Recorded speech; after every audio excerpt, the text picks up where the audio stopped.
Tonight, find out what Trojans athletic team will have a new home in the spring. Plus, high school students look to call Troy University home after graduation. Stay tuned. TrojanVision Nightly News starts now.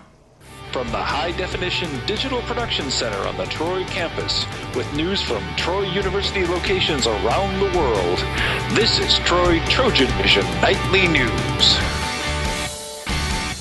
Hello and welcome to TrojanVision Nightly News for September 9, 2013. I'm Christina Cook. And I'm Courtney Addison. Thank you for joining us this evening. Saturday, hundreds of high school seniors hit the Troy campus to take a look at the school they might decide to call home after graduation. Haley Greathouse gives us a look at this year's Fall Trojan Day. High school students and their families stepped into Trojan territory Saturday for the annual Fall Trojan Day. Throughout the morning, the students were able to learn valuable information for pursuing an education at Troy. We welcome any students, freshmen, transfer alike, to come and get to know Troy, to know the admissions process, to meet current faculty and staff, to meet current students, to go ahead and start networking and finding out the opportunities that we have for them here. It gives prospective students and their families a real taste of game day experience in the fall.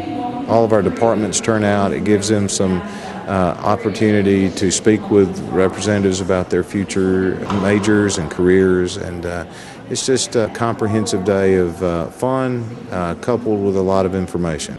Families filled the concourse of the Trojan Arena to see some of what Troy has to offer, and while some came to browse, I came to just see what Troy was all about and just see what y'all have to offer, and I'm very impressed. I like the sororities. I like that y'all have an on-campus broadcast. I like the atmosphere. It's, not a city place, but it's not in the middle of nowhere. Others just came along for the ride. My brother had a scholarship and we're watching the football game. Afterwards, the students learned a little about campus life and were then able to join current students tailgating. It lets them know the excitement and the spirit that we have here at Troy. We want them to see themselves as Trojans today while they're seniors in high school. And to help see themselves as Trojans, the families were invited to join the Troy family as they celebrated another victory and said, "Go Trojans!" Haley Greathouse, Troy, TrojanVision News. The admissions office holds a Trojan Day event in the fall and spring semesters for prospective students. And while football has gotten much of the attention of Saturdays this fall, the Trojan softball team took the spotlight Saturday morning to show off the future of the team. Mitchell Spoon has more. On Saturday, the Troy softball team broke ground on its new $3 million facility, adding another step into the maturation of the athletic program. More than 20 years ago, we made a commitment to step up to Division I, and Division I athletics requires that we be the best we can be, and a big part of that would be facilities. The complex will undergo major renovations with additions that had never been seen at the university before by the staff and by recruits. The locker rooms, the coaches' offices, the batting cages, pitching areas.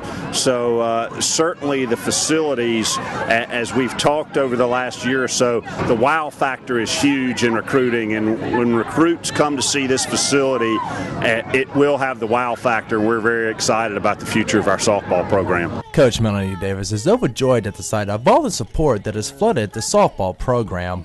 I don't even have the words to say what this means in terms of what it means to me as a person, as a member of the Troy University family.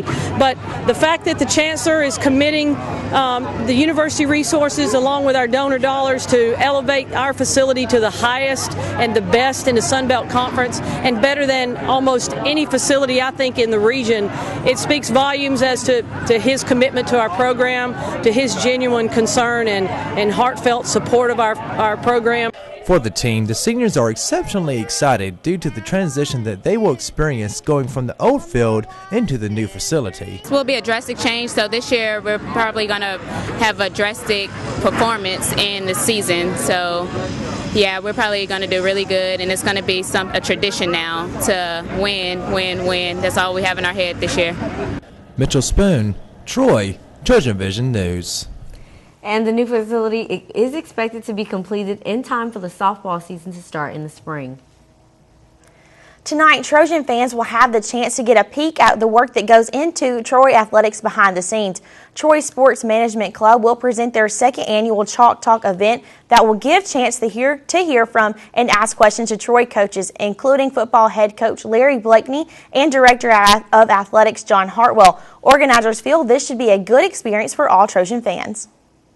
A big draw is definitely getting to interact with Coach Blakeney and with our AD, John Hartwell. So it's just a great opportunity for fans to come out and they get to really have a one-on-one conversation with those coaches, really get updates on what's going on within the athletics department. Chalk Talk will be tonight starting at 6:30 in Trojan Arena. It is free and open to the public. And now taking a look at news from around the state. In Montgomery, the political director of the Alabama Republican Party has resigned to take a position with the political campaign in another state. John Kay becomes the latest in a series of Republicans to quit high-profile positions in Alabama. That includes a congressman, the Secretary of State, and several other legislators. Kay said Friday he has nothing but positive thoughts about the 5 months as the party's political director. And in Mobile, a judge has denied a request for a change of venue in the upcoming trial of a man charged with murder in his deaths of his 2 children, whose bodies were dumped in the woods of rural Alabama and Mississippi. DeBlaze and his common-law wife, Heather LaVille Keaton, have been indicted for the 2010 deaths of a 4-year-old Natalie and 3-year-old Chase by poisoning, asphyxiation, starvation, and dehydration. And in Jasper, a high school football coach is apologizing after he was involved in a fight with an opposing coach following a game last week. WBRC TV reports former Walker High School head coach John Holliday issued an apology Friday for his role in a fight with Coleman High School assistant coach Matt Hopper. Holliday resigned earlier this week, and the Alabama High School Athletic Association sanctioned both schools. In apology, Holliday acknowledges failing his players and causing embarrassment to the school. And still to come on TrojanVision Nightly News, the Trojan football team piled on the points Saturday night against Savannah State in a big victory. Danielle Percival will be in with all the details coming up in sports. And now Danielle Percival joined us with sports. So Danielle, in the first football game, we really saw Corey Robinson and a lot of the offense were getting a lot of the attention. It looks like the defense really stepped their game up this past weekend. Well, that's right, Courtney. It was almost a tale of 2 weekends for the Troy football team, with the defense really stepping their game up this weekend. We'll get into that right now in sports. After a thrilling overtime victory in Week 1, the Trojan football team made sure that Week 2 would be just as memorable, though nowhere near as close. For the first time since the 2008 season, the Trojans are 2-0 to begin the year after a 66-3 victory against Savannah State in Week 2. The 66 points are the most the Trojans have scored in nearly 2 decades. You schedule a game like that, you know that you're going to have to deal with being a heavy favorite. And you should execute well. You should, dominate the action for the most part. I thought the performance in all 3 phases was pretty good. Though the offense has been in the spotlight, it was the defense that held the Tigers to 147 yards of offense and only 14 on the ground, as well as having 6 sacks in the game. I want to play well every game. It's like I want to be great, so it really wasn't about the opponent this game. We was really focused on ourselves. I trust our defense against any team out there, so it was real good seeing them out there do a lot and have fun. For the first time this season, the defense was able to create turnovers, including a 78-yard pick six by Eli Canton, his first interception of his career. I just saw a lot of green up in front, and I'm not going to lie, when I got to about the 30, I looked at the Jumbotron. I was seeing if anybody was behind me, but it didn't look like anybody was behind me, so I was about out of gas before I scored, so lucky it wasn't any farther than what it was. There were a few other firsts in Saturday's game as well. 6 different Trojans recorded the first touchdown of their career, including Dallas Tidwell at the quarterback position, Deron White on the ground, and several wide receivers. It was very exciting, because we talk about it all the time at practice about who's going to score and then who's going to do this. So it was real good seeing those guys out there get a touchdown.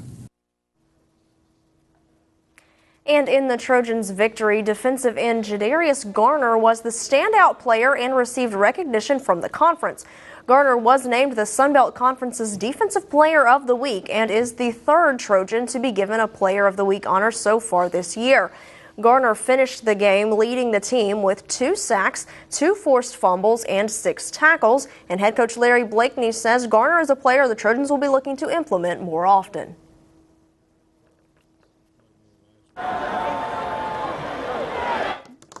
so tight that the possessions against UAB turned out we needed the first team guys out there. So he didn't play as much. Probably should have played him more then. But he's a good football player, and he's a guy that can really help us. Pass rush is key. Pass rush. We have to get it done. Anytime it's one-on-one, we have to get them beat. Garner and all the Trojans have a short week ahead of them as they will be taking on Arkansas State in the conference opener on Thursday night in Jonesboro. While the football team had success against the Savannah State Tigers, the other Trojans taking on Tigers this weekend were not quite as successful. The volleyball team was on the road taking part in the Active Ankle Challenge and faced the host team, the Auburn Tigers, Friday night. After taking the first set, the Trojans dropped straight sets and fell to the Tigers 3-1. True freshman Cassie Hendricks led the Trojans with 9 kills and only 2 errors. The Trojans were 1-2 over the weekend at the tournament, and following the Active Ankle Challenge, freshman Kia Cheatham was named to the all-tournament team and selected as the Sun Belt Conference Freshman of the Week. This is an award that began this season, so Cheatham is only the second recipient in conference history. And also in Auburn over the weekend was the soccer team, who was looking to improve off of a tough 6-2 loss to UAB on Friday. But Sunday afternoon it was all Tigers as Auburn took the match 3-0 against the Trojans. Troy was outshot 17-3 in the match, and the Tigers took the lead in the 19th minute. The Trojans are still in non-conference play for a few more weeks before the Sun Belt schedule begins. The Trojans will complete a 3-game road stretch with a match on Friday afternoon at Jacksonville State before returning home on Sunday to face Murray State. So Courtney, Christina, congratulations to football and volleyball, both with players selected as the Conference Player of the Week. It's great to see the conference recognizing the success, and hopefully that success will continue into these upcoming games and matches for these teams. And exactly, and best of luck to the football team as they're on the road on Thursday night. Next sport we have to look forward to. Well, that's right. It's the conference opener, and fans will have the opportunity to tune into that game as it will be on ESPNU. So hopefully we'll be able to see lots of Trojan touchdowns. Absolutely. Thank you, Danielle. Thanks so much, Danielle.